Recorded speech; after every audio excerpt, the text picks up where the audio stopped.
everybody, this is Katie Porter. I represent California's 45th Congressional District, and I'm coming to you tonight with my whiteboard wall. And what I'm going to do, I've got a lot of markers here. I've been testing them out. I have the best colors for this kind of large group event. And so we're going to be going through the Build Back Better Act and the infrastructure bill. There have been a lot of months and a lot of news stories and a lot of Twitter chatter and a lot of confusion about what's in these bills. So what I'm going to do in just a few minutes is let more people join here, and then I'm going to start walking you through what's in that bill. Not a bunch of mumbo jumbo, not a bunch of numbers with millions and billions behind it, but straight up alphabet, one by one, what are the building blocks that we need to put into place to have a strong, stable, globally competitive economy. I'm going to literally show you those blocks with my whiteboard. I have my Dr. Pepper here in case I get parched, which seems likely given this is going to last like an hour. I have an eraser because sometimes even I make mistakes. And we are ready to go. So everyone, welcome. Again, I'm Congresswoman Katie Porter. I represent California's 45th Congressional District, headquartered in Irvine. And thank you so much again to everyone for joining in tonight. I'm going to be going through what Congress has passed in the infrastructure bill and the Build Back Better Act and why it matters for you and for every single American. These are really important bills. They are going to change lives. They're going to improve our economy. They're going to make a brighter future for us and for our children and grandchildren. And so I'm really excited to walk you through them. So to begin, last month, I voted to invest in what our country needs to grow our economy. And those things include modernized infrastructure, affordable child care, lower health care costs, climate action, and more. And our global competitors, the nations that we are competing with for jobs and for economic growth, have been making these kinds of investments for years. And that's why President Biden talks about this as building back better. It's not just enough to get back to where we were before the pandemic, because that was an economy that left a lot of people behind. That was an economy that didn't invest in kids, that didn't really tackle climate change. So these bills are about doing it better. And I'm really proud to be doing my part to help make sure the United States remains the strongest, most stable economy in the world. But that's not going to happen without the government stepping up and doing its part. So one of the bills that I voted for, the Infrastructure and Jobs Act, which you sometimes hear referred to as, it's got a really bad nickname, BIF, which is short for Bipartisan Infrastructure, that has already been signed into law by President Biden. That happened before Thanksgiving, and that's terrific. A lot of those infrastructure projects are both long overdue, and it takes a little time to build things like roads and bridges and highways and cybersecurity. So we're glad we're getting those things started. The second bill, the Build Back Better Act, the House has voted to pass it. I was proud to vote for it. It is over in the Senate, and we are hoping that they will pass it and the President Biden can sign it into law. And we'd like them to do that sooner rather than later, because a lot of the issues that we're dealing with, like I said, we have already waited too long. So the infrastructure bill, which is already the infrastructure, we shouldn't say bill, we should say the infrastructure law. It creates a lot of jobs, it puts a lot of money into our economy. But one thing about the infrastructure law is about 90% of those jobs are going to go to men. And I was elected to represent everybody. And so I want to make sure that we're making investments that will help everybody, and making sure that we're taking care of all of our workers and all of the generations and addressing all of the investments that we need. And so that's what we're going to be unpacking tonight, is what's in the Build Back Better Act, and encouraging all of you around the country to make sure that your senators and your representatives support these bills and that they know how important they're going to be to you. So what I'm going to do is start breaking things down, and I'm going to start with my first letter here. I'm thinking about this, I said, as building blocks, because these are building blocks for a strong, stable, globally competitive economy. And you're going to hear me talk about these as investments, because that's what they are. They are money that our government, that we as taxpayers are putting into our economy, and they're going to pay us back by having the stronger economy going forward. So the first one I want to start with, our first building block here, is W, and the W here is for wildfire. Now, California has had a lot of wildfires. Climate change is making things worse, and so it's really, really important that we start engaging in wildfire prevention. And so this bill has significant money for states that have faced increased wildfire risk, like California. It also has money to make sure that we're developing resilience against wildfires. For example, there are resources in here for the Department of Energy to make sure that we're modernizing energy transmission lines and grids so that they're not starting fires and that they're able to continue to provide energy during a fire. There's money in here for weatherization assistance. Okay, admittedly, weatherization assistance is not a big issue in Orange County because pretty much the weather is perfect every day. But I grew up in Iowa. It gets cold. Some of you are watching from around the country. Weatherization assistance to help make buildings more energy efficient and put up things like roofs, for example, that are not able to spark and set fires or spread fires to buildings. There's $3.3 billion for wildfire risk reduction, so we don't have these fires in the first place. And then there's $2 billion to improve forest management on both public lands and private lands. And that's things like burned area rehabilitation, hazardous fuels management, making sure we don't have these wildfires in the first place. So if you thought the only thing in Build Back Better was childcare and universal pre-K, you've been missing out on one of the really, really important things. It's not just roads and bridges and childcare, it's also wildfires.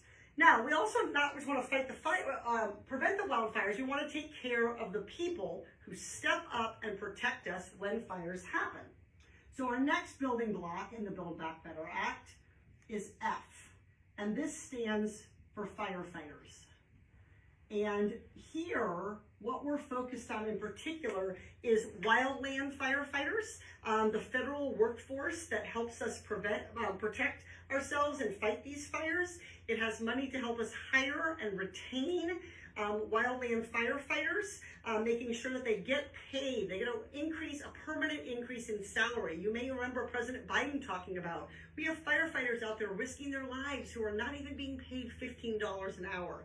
So this would make sure that we're able to recruit and retain those firefighters. And for those that do get injured on the job, who are exposed to hazardous materials, that we're taking care of them afterwards. So this is going to help us have the high quality year-round firefighting workforce that we need to be responsive to the level of fire risk that we're seeing. So supporting our first responders here by stepping up and making sure that our federal firefighting workforce has what it needs, especially important in states like California, where we have great operation with CAL FIRE, but we have a lot of public land. And when the fire breaks out on that public land, it's going to be our federal wildland firefighters. And so we're going to do right by them by giving them the pay that they deserve and being able to recruit and train them to continue to manage the wildfire risks wildfires that will occur, despite our efforts to reduce those risks with those investments. All right, next up we have U. This is one of my favorites. And the U here stands for universal. I'm going to have to use the bottom. Universal pre-K. So this is one of President Biden's top priorities, and what this would do is every child, every 3- and 4-year-old, in basically the 2 years before a child will be eligible for kindergarten, they're going to be able to attend for free universal pre-K. Now, somebody asked me the other day, why should this be universal? Why shouldn't people who can pay? Well, think about why we have public schools and why we don't charge for them.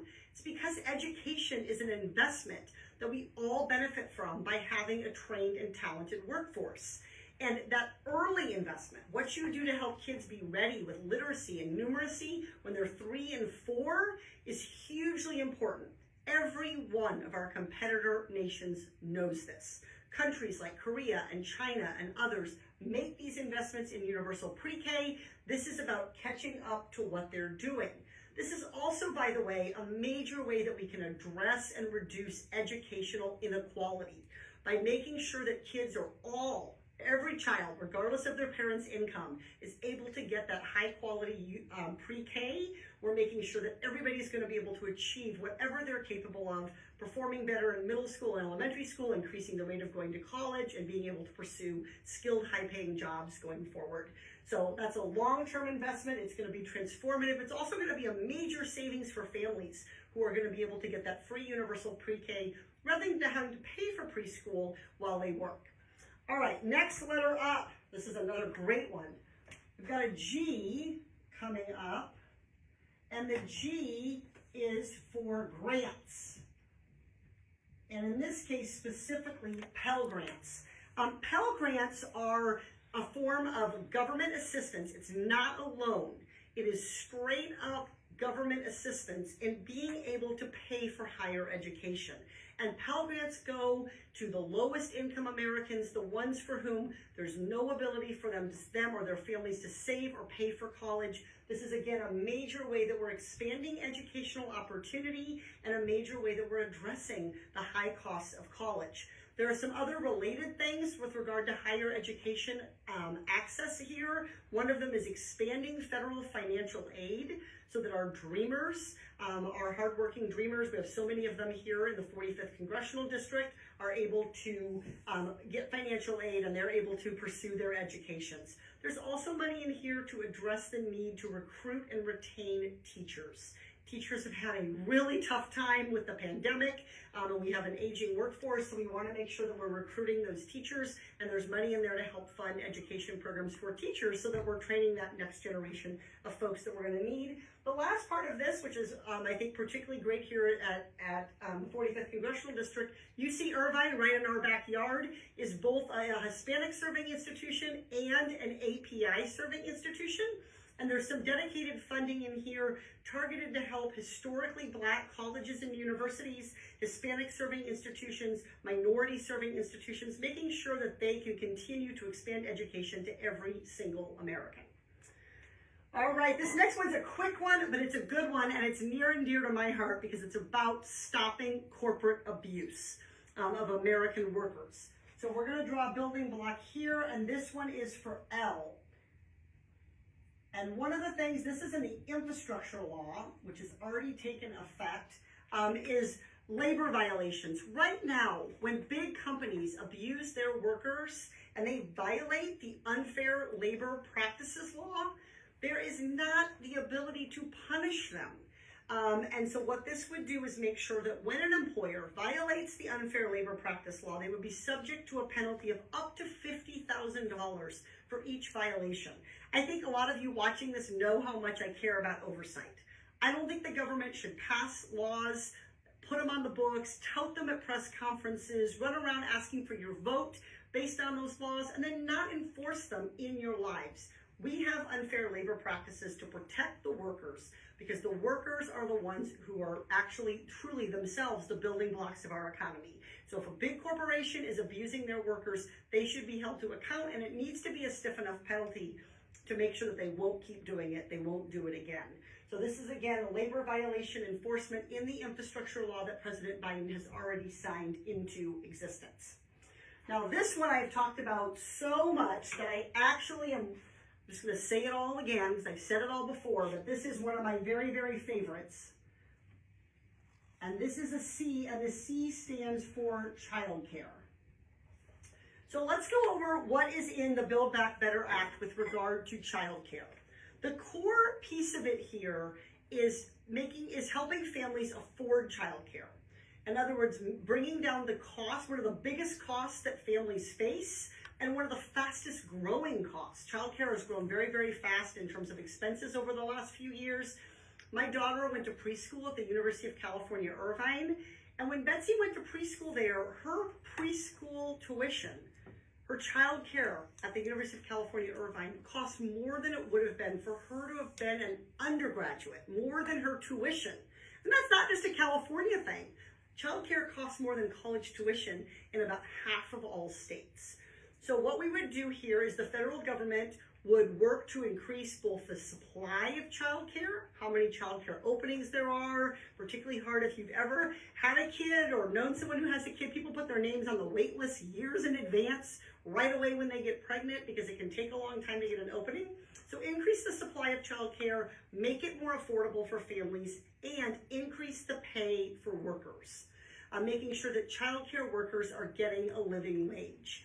And so with regard to childcare for families, what this is going to mean is that most families will pay no more than 7% of their income for childcare.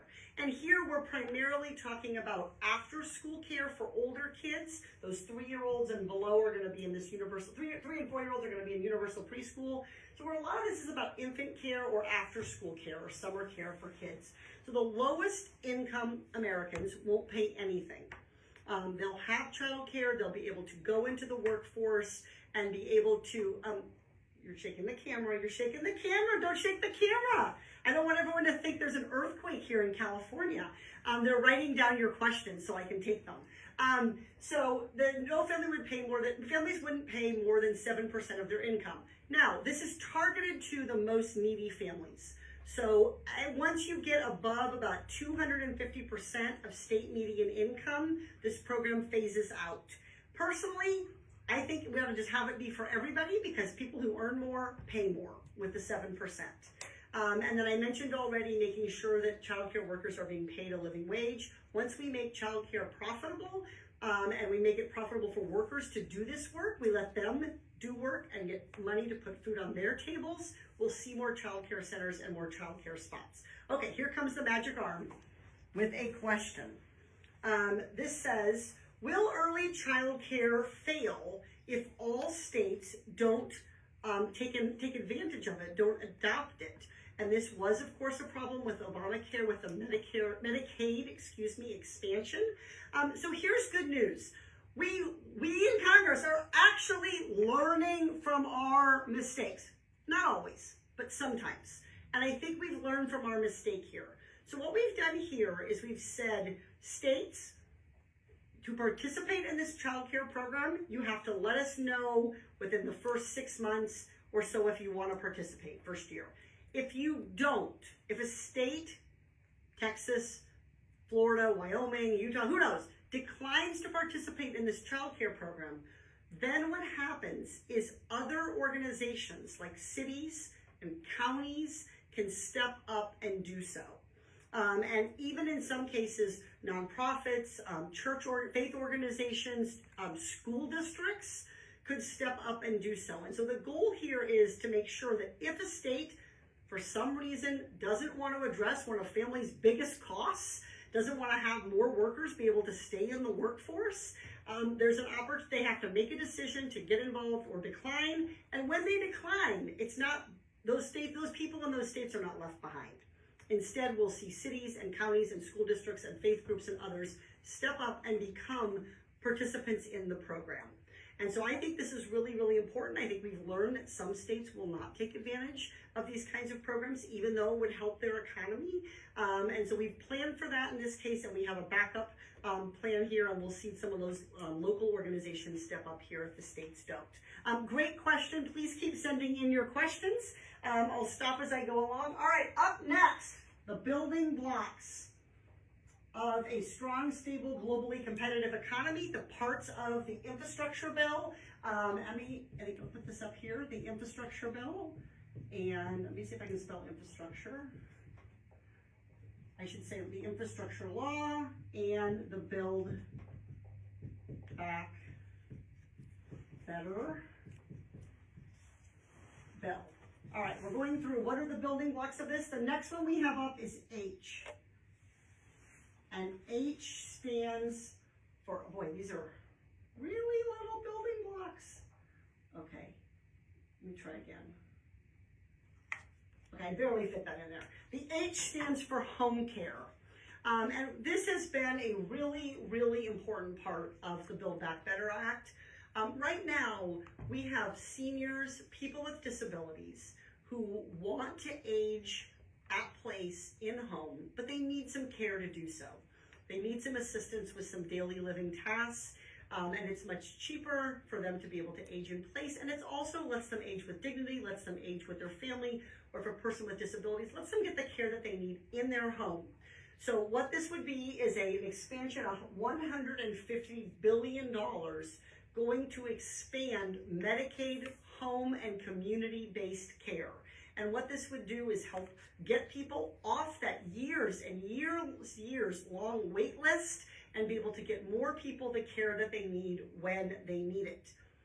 And make sure that we're improving the pay, the training, the qualification, and the opportunity for those care workers who take care of seniors, who take care of people with disabilities. So you're going to see a theme here, which is taking care of workers. We talked about that already with our firefighters. We talked about making sure that we're doing teacher training, making sure that workers aren't getting abused in the workplace, raising the pay of child care workers. Here we're talking about raising the pay of home care workers. So the Build Back Better Act really is about work. It's about our economy. It is every bit as much of an investment in our economy as the Infrastructure Act is. So we're going to talk soon about some of the things in the Infrastructure Act, but these things really work together to create, like I said, a firm foundation for our economy. All right, next up, the next building block it's an N, and it is for our national parks and our public lands. I serve on the House Natural Resources Committee. Absolutely love it. I get to serve on the Public Land and National Parks Subcommittee with my colleague Joe Neguse, who's the subcommittee chair. And one of the things that we have seen is that America loves national parks. And especially during the pandemic, but even before that, more and more Americans are going to the parks, are staying there, are enjoying them. We've added a lot of new public lands. So we need to invest in making sure that those parks have the infrastructure they need to meet those increased visitors. I went to Zion a year ago. A couple months ago. I went to Zion about 6 months ago. I went camping.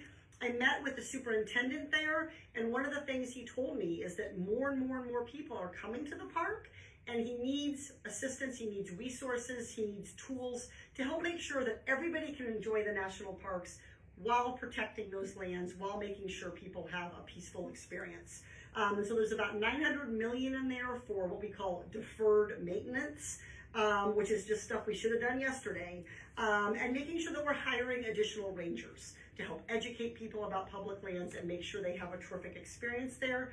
There's also money in there to make sure that our public lands are going to be resilient to climate change, which is coming, and also restore them. So restoration of national lands, coastal resilience in some of our coastal national parks, places like Acadia and others. So big investment here in our national parks, and this is a great example of one of the things that I think virtually every American agrees about and shares an affection for. I think this would have been a great reason for every Republican to have supported the Build Back Better Act in the House. That unfortunately didn't happen, but I would love to see Republicans and Democrats in the Senate step up and make sure that they're funding our national parks. Okay, next we have a P. And the P here stands for paid leave. So this was definitely a part of the bill that it was in, then it was out, then it was in, then it was definitely out, absolutely not happening. Oh, never mind, it's back in. It's in. So the House version, the House Build Back Better bill, which has now been sent over to the Senate, would provide for every working American to have 4 weeks of paid leave. That could be used for the birth of or adoption of a child. It could be used for a worker who was sick, or a worker who had to take time off work to care for a loved one, a spouse, a grandparent, or a child. Again, when we look at our competitor nations around the world, they're making these investments. They have paid leave, because they know, and we just saw with the pandemic, how expensive it is for our economy to have workers be forced out of work because they don't have paid leave and they have to stay home and take care of a sick kid, or get sick themselves. How much labor market disruption that causes. So we want to make sure people who are in jobs and getting promoted or trained for those jobs, when they get sick or a loved one gets sick or they start a family, that they're not forced out of the workplace and put in that excruciatingly hard choice of choosing between taking care of their health or a loved one and being able to stay in their job. So 4 weeks of paid leave. This is really, again, about making sure that workers are able to continue to contribute to the economy. And that's something, whether you ever take paid leave or don't, we all benefit from making sure that workers continue to work at the jobs and stay connected to their employers, that they don't have to go on unemployment or search for a new job. So that is a big benefit to all of us to have that. All right, I've got a V coming up, and the V is for the VA. The V here is for veterans funding, and specifically we have a number of veterans hospitals. A lot of these were built in the wake of World War II. They were designed to address and care for all those World War II veterans coming home, and a lot of those hospitals and facilities are getting old. The typical VA hospital that is in use today is about 50 years old. And even though we've been adding on to them and modernizing them, the reality is that we need to do more. We need to build new hospitals in some places where there wasn't a lot of population back when these were built. And we need to make sure that we're modernizing these facilities. So this would also make sure that we're providing money to update the clinics, the medical facilities, so that we can give our veterans the state-of-the-art care that they deserve. So this is a part of what's going to, when we talk about what is and what is not infrastructure, people often, they think about the transportation sector. But this building and modernizing veterans facilities and hospitals is going to create a lot of jobs for construction workers and good high-paying jobs as we modernize our VA facility and of course do right by our veterans.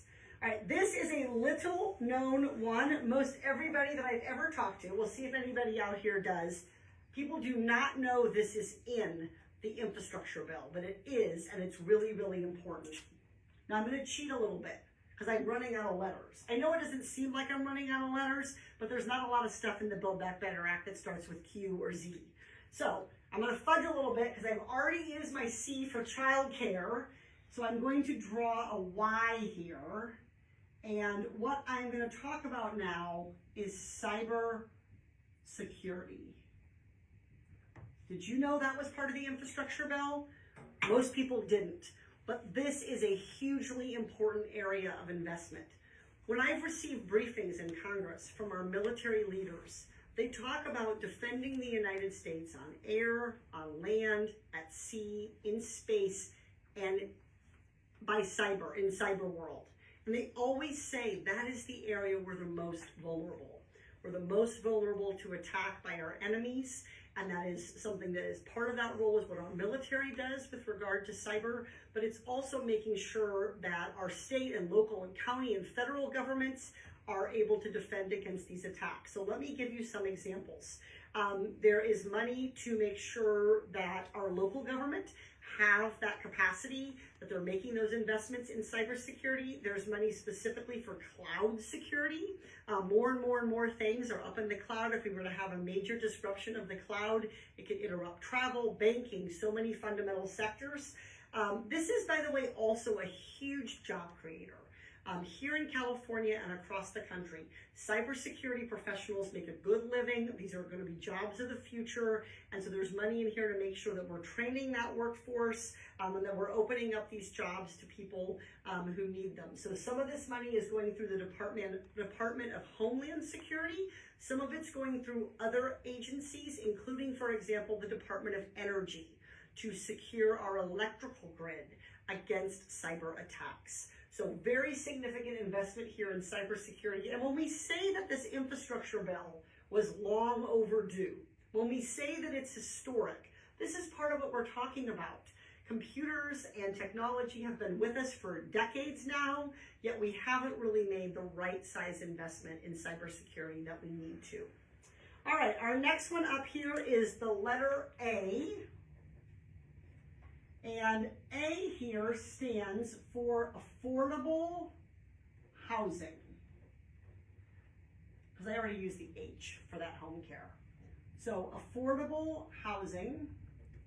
And this is in a couple of pieces. Now, to remind everybody, the last time the federal government really made a meaningful investment in affordable housing was in the wake of World War II with the GI Bill. To some degree, a little bit in the 60s and 70s with public housing, but it has been decade after decade after decade that housing costs have eaten up more and more of people's budgets. And so we need to do something to increase the supply of housing because that's the best way to bring down housing costs. So what are we talking about? The Build Back Better bill, the Build Back Better Act contains $150 billion to expand affordable and accessible housing. Accessible meaning that it's available to people with disabilities, people who are older and might need some kind of accommodation. There's money in there for rental assistance to help the lowest income Americans afford their rent. And there's money to update and retrofit, to modernize affordable housing units that are already in existence. Because updating them and modernizing them is much cheaper than starting from scratch. We don't want any more people to experience homelessness during this time, so we want to make sure we're doing that. There's also some money in there to purchase homes in low-income areas and to rehab them, so they'll be in better shape they can be then used again. Instead of being torn down, they can be fixed up. Again, all about expanding the supply of housing and therefore making housing more affordable. The last part of this, some of this is market-based. There's money to our community development financial institutions called CDFIs. These exist in every community, every part of the United States, urban and rural and suburban. We have them right here in Orange County. And what they do is this is money for them that can be loaned at a low interest rate to low income housing builders. So again, trying to encourage more supply of housing that will help bring down the costs of renting and ultimately make it more affordable for families to save money and be able to, if they want to, purchase a home. Okay, here comes another question. All right. The question here is about the P. It's about paid leave.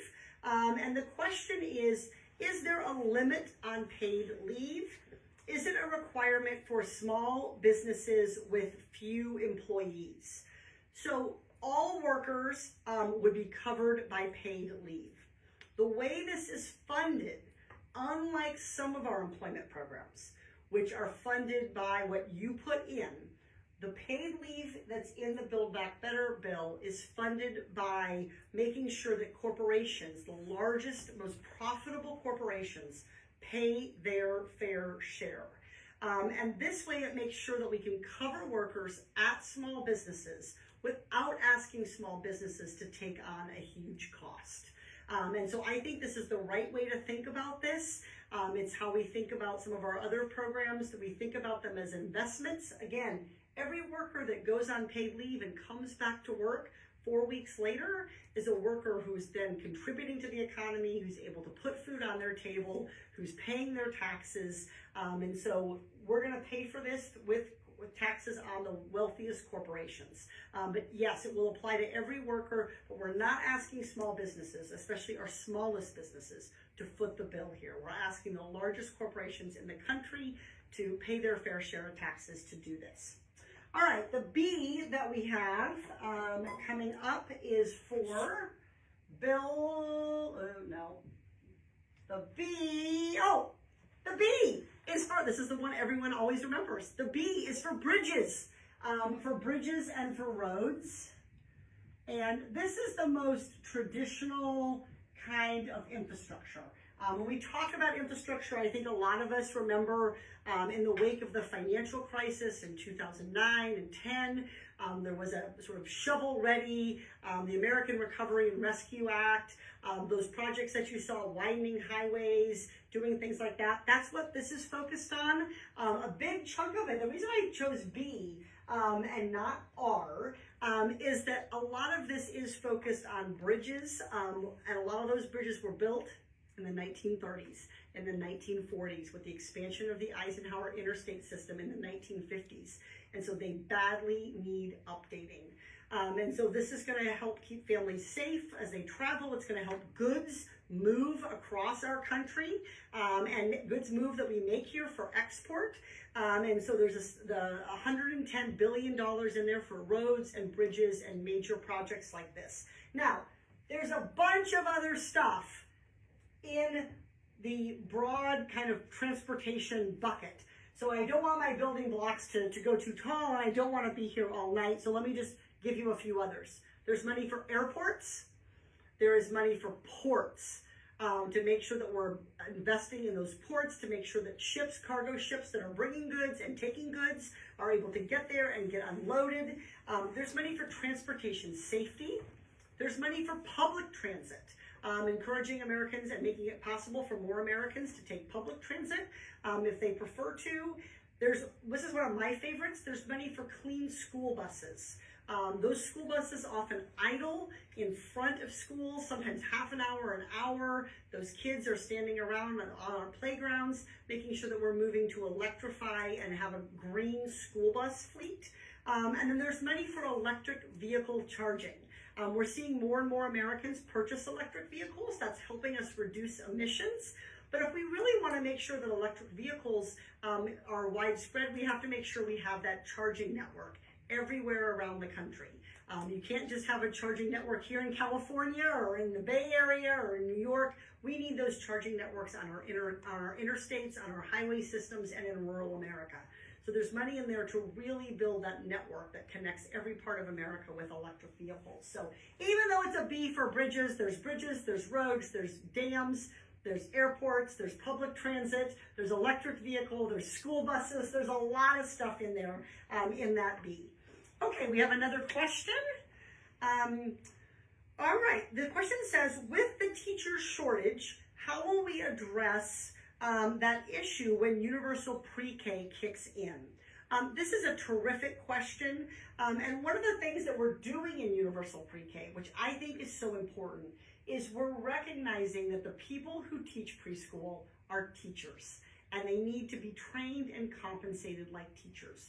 So there is additional money, I put it under the G, but money to train and recruit teachers, and so that's really, really important to do it. The Pell Grant teacher training program, all of this stuff will work together. We know that we're going to need to both give additional training to existing preschool teachers who have years of experience as we move them into being part of this universal pre-K program and train that next generation of teachers. And so this is not everything that we need to do on education. There's more that we need to do with regard to supporting our teachers, but this takes a really, really important first step.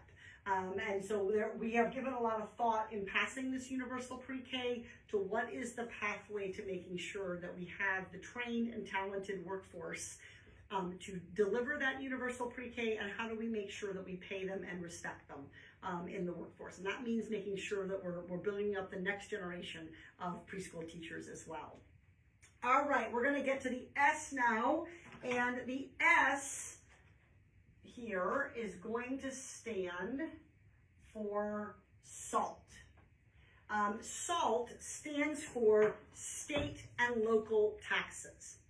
So President Trump passed a tax law that was intentionally punitive to people who lived in certain states.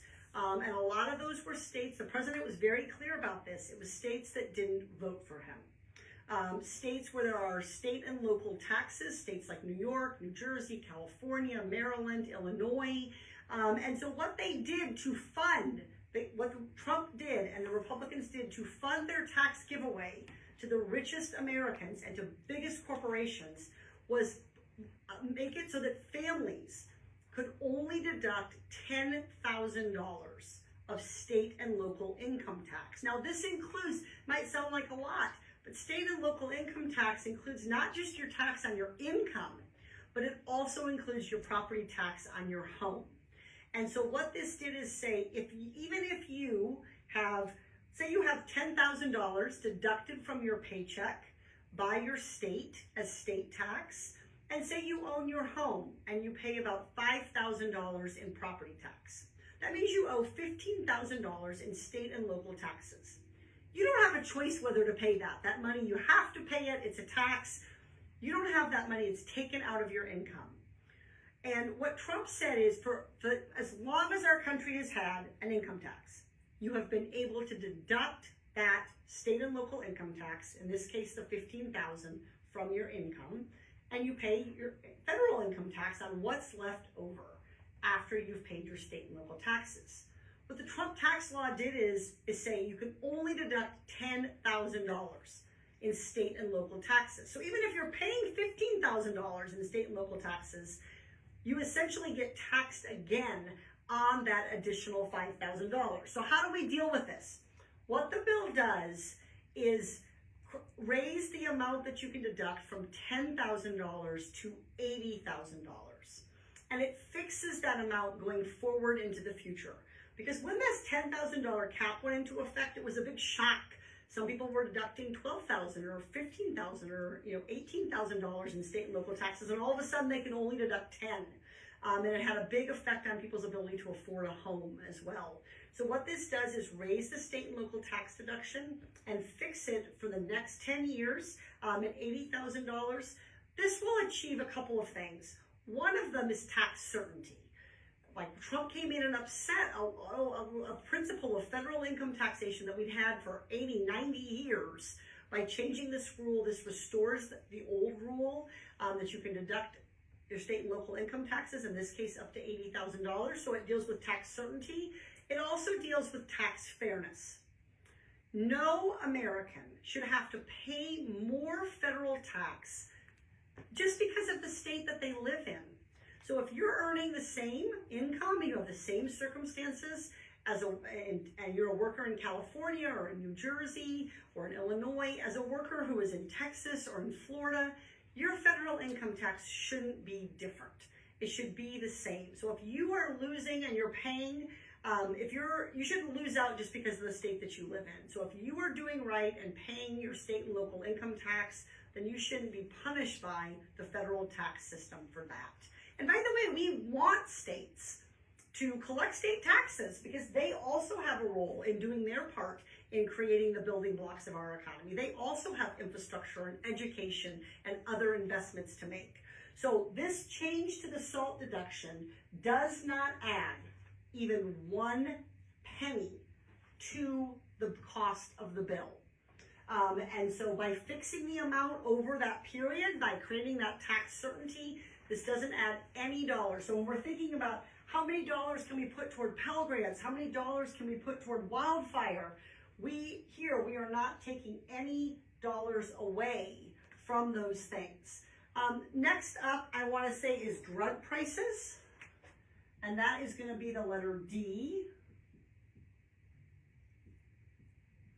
And the drug price part of this has been a top priority of mine. It's one of the reasons I ran for Congress. I have done a lot of oversight work with executives, pharmaceutical executives, asking them about why they continue to raise drug prices, triple, quadruple digit percentages every year, even when they're not making the drug any better, when they're not inventing new drugs.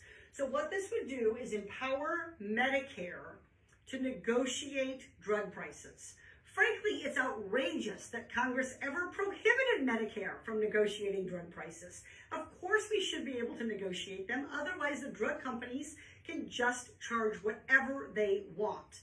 And that's exactly what they've been doing. This doesn't just hurt seniors, it hurts all of us because it increases the costs of Medicare.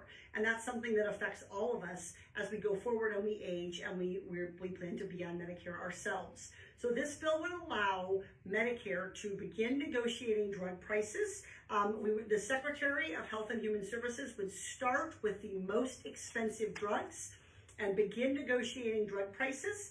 And that's really, really important, a big tax savings for every single American here in reducing what Medicare pays for health care.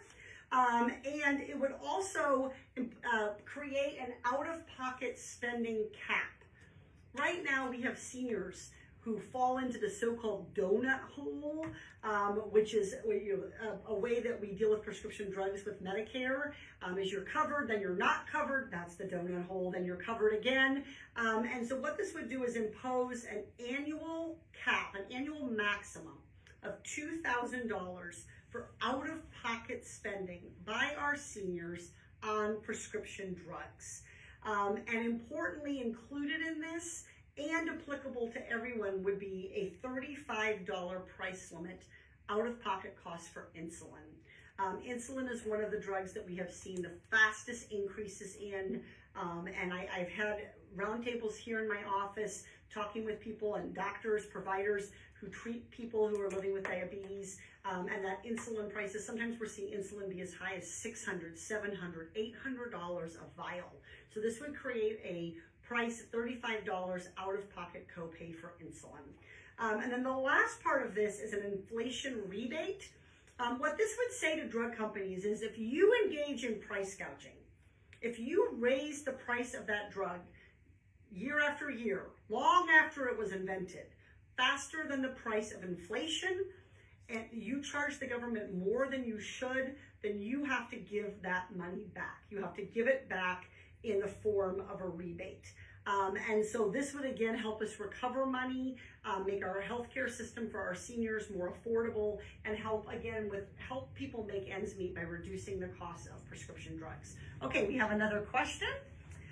This question says, how will Build Back Better affect tax rates for the middle class, even if there are fewer corporate loopholes? Great question. President Biden has been clear and consistent on this point, and you'll love to see a leader who is clear and consistent. President Biden has made very, very clear, no American making less than $400,000 will see their taxes go up. So the tax increases that we've talked about in a couple instances to fund some of these programs like paid leave are tax increases on huge corporations. So to give you one example, there is a modest tax, I think it's 1%, on companies that engage in stock buybacks to line the pockets of their own executives rather than investing back in the company. And so Americans, middle-class Americans, if you're making less than $400,000, there's no tax increase. And in fact, for many Americans, there will be a tax cut, both through SALT and through some of these other programs. There'll be actually reduction in taxes through this program for most Americans. Okay, let me go to the last one. The last one I have here is, this is your great timing with your question. This is a T. And the particular part of taxes I want to focus on here is tax enforcement. So what do I mean by this? I don't know about you, but I do my very best to pay every dollar I owe. I want to contribute my share to making sure that we have what we need to have a strong economy. But in fact, there are tax cheats out there. And by and large, who cheats on their taxes? It's the ultra wealthy. These are people who can hire an army of lawyers and accountants to help rig the system in their favor, and they often lobby even to get special tax provisions to help them. Now, what the IRS has told us is if we simply gave them enough staff to deal with pursuing the tax cheats that they know are out there, that they could collect billions and billions of extra dollars in revenue every year. So this is money to help modernize the IRS, to help them hire agents to do the enforcement. We talk about this as the tax gap, the amount between what is owed in taxes and what is actually paid. This isn't about any new tax rules. It's not about any additional dollars being owed. It's just saying, even if we take our tax system today, a lot of what we're owed isn't coming in. And it should. And so this is about closing the tax gap. Now there's a bunch of stuff as I've gone through these building blocks of the Build Back Better Act and the infrastructure bill. And I'm saying these are the building blocks of having that strong, stable, globally competitive economy. It's about investing in workers. It's about creating new jobs. It's about making sure we have infrastructure. It's about investing in clean energy, cybersecurity, jobs of the future. It's about addressing climate change with things like wildfires, national park resilience. As I go through about investing in health, reducing costs for families with help with healthcare, help with college costs, help with childcare costs. As I go through all these things, there is probably stuff that I've forgotten. So if you have questions, I have a very, very large binder here of things, and I'm happy to try to look up the answer to your question. But these are some of really what I think about as the big building blocks. Some of them, like I said, childcare are well known. Some of them have not gotten a lot of attention. Stuff like the cybersecurity, stuff like the money for national parks, stuff like the labor violations. So that is a bunch of what's in there, but it's by no means all of it. For example, one of the things in the bill that I think is really important is the expansion of Medicare. We don't even have an M, but I don't want my wall to come down. Maybe I can squeeze a really narrow little M in here. The expansion of Medicare to cover hearing. And right now, Medicare does not cover hearing, meaning if seniors have hearing loss, they're not able to pay for hearing aids. And that for many seniors increases isolation, makes it harder for them to take care of themselves. And so expanding Medicare to cover hearing, that's another example of something that I didn't even fit in these building blocks. Okay, here's another question. All right, this is a question from Jane from Garden Grove. And she says, how quickly will the Build Back Better Act help with childcare costs? What timeline can we expect? Love this question because this is something that I am still fighting for. As the Build Back Better Act passed the House and went over to the Senate, there's been a lot of concern, and I have some of these too, about what might get taken out. Right? Senator Manchin has said he's not sure he supports or he doesn't support paid leave. Maybe he's going to take it out. But there's also an opportunity in the Senate to make the Build Back Better bill better. That's another better. Make the Build Back Better bill better. And one of the ways we can do that is by making the child care assistance start sooner. So right now, there's a ramp-in period of about 3 years before, for example, providers start seeing that additional pay. Those providers need that additional pay today. Why? Because once we're providing additional pay for child care workers, we'll see more people come into that field. We'll see more people choosing to work in child care, and that will help those child care providers, whether they're small providers or bigger ones, hire more workers, expand the slots. So I talk about this as a problem of urgency. We need to make sure that childcare is universal and urgent, and so we need to make sure that it comes in faster. So right now, the way it's set up is it would start by helping the lower income families first. Those are at or below their state median income. And so for California, the state median income for a family of 4 is about $105,000. So if you're below that, you get help starting in year 1. Then for those below, I think it's 125% of state median income, then below 150% of state median income, then finally in year 3, below 250% of state median income. There's no reason not to start addressing the cost of childcare now, especially not when we know that women's workforce participation is at a 30-year low. And we saw even before the pandemic, when Californians were surveyed and asked what is their biggest expense, they said childcare, ahead of even things like housing and college and healthcare, childcare. And so we need to begin to help all of the families who are going to get benefits from this program immediately and help make sure the workers are getting the additional pay. So the answer is, under the version that the House passed, 3 years until the full benefit phase is in for everyone who's going to be eligible. I think we should begin doing that now. And I think we should make the program also universal. Everybody's going to pay up, people are going to pay 7%, no more than 7% of their income, meaning people who earn more will pay more. So you don't need to cut it off at a certain percentage of median income. And by the way, if anybody out there knows today what percentage of state median income you're earning, I would be shocked. I have no idea. That is not a figure or a number that people know. So it's just going to create a lot of expensive and needless bureaucracy trying to figure out who should or should not be part of getting help with childcare costs. The better thing to do is to let everyone be part of the program, and families that make more, families that are sort of above toward the higher end of the income spectrum, they have to spend up to 7% of their income before the government begins to bring down those costs. All right, more questions. I think I need a little sip of Dr. Pepper. I've done a lot of talking. All right. Great question. Will this cover dental for the elderly? So right now we talked about how Medicare currently doesn't cover hearing, and that's in the bill to address that. Medicare also, though, doesn't currently cover vision or dental. And right now, as the bill passed the House, we don't have that expansion to cover dental or vision, and we should. We should. So one of the things that some of the senators are working on is trying to find ways to pay for that and be able to do it.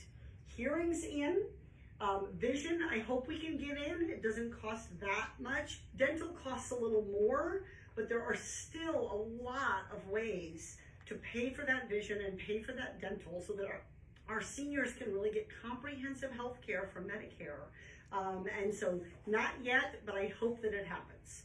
And so I encourage you, call your senators, call your representatives, let them know that you want to see Medicare expanded to cover dental. And in fact, there have been some discussions about different ways that we can adjust the SALT cap to target the SALT help to middle-class Americans, not to the ultra-wealthy.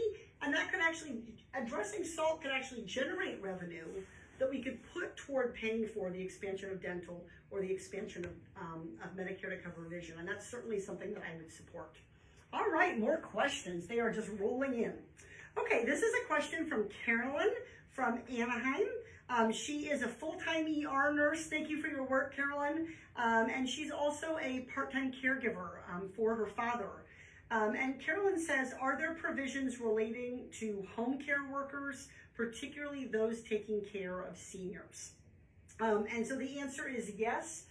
We talked a little bit about the home care money, $150 billion to expand the number of openings for Medicare home and community-based care. That's going to be for seniors and people with disabilities through the Medicaid program.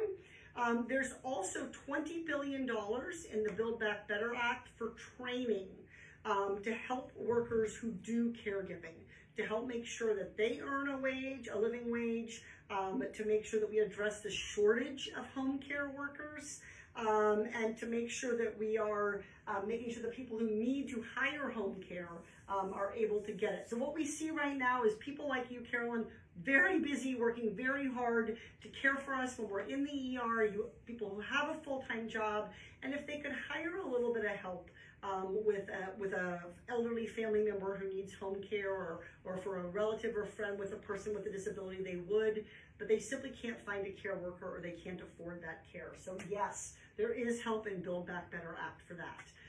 So thank you everyone for tuning in. There are a lot of letters up here, and it's really not, it's not even the beginning of what all the important investments are and going to be in the bill. Again, this is the building blocks that we need to have a strong, stable, globally competitive economy.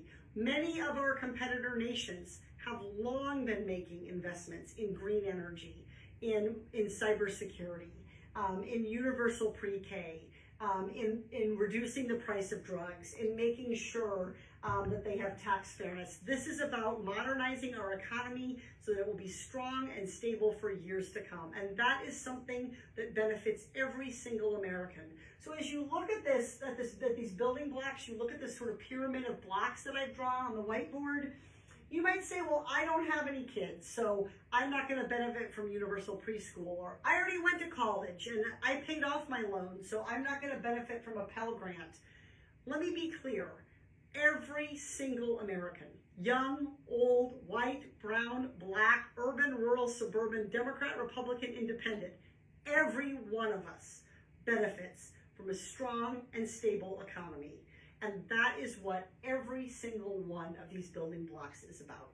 From roads and bridges to cybersecurity, to making sure that we're curbing corporate abuse, to making sure that we're addressing climate challenges. That's what this is about. It's about preparing America to be the global leader, to have the strong economy and the high-paying jobs, to make sure families who work hard can pay for what they need, can take care of themselves at the end of the day, and we can see our economy continue to grow. So the infrastructure law already in effect, really proud to have voted for it, voted for the Build Back Better bill in the House. It's over in the Senate. And what I would like for Christmas, in case you were wondering, is not, no offense, I have a lot of whiteboard markers. What I really want for Christmas is I would like the Build Back Better bill to pass the Senate. I would like to see the president sign it. And I would like to make sure that my children and yours and your loved ones are going to have that strong, stable, globally competitive economy for the future. Thanks so much, everyone, for tuning in. I really appreciate all the great questions. Take care.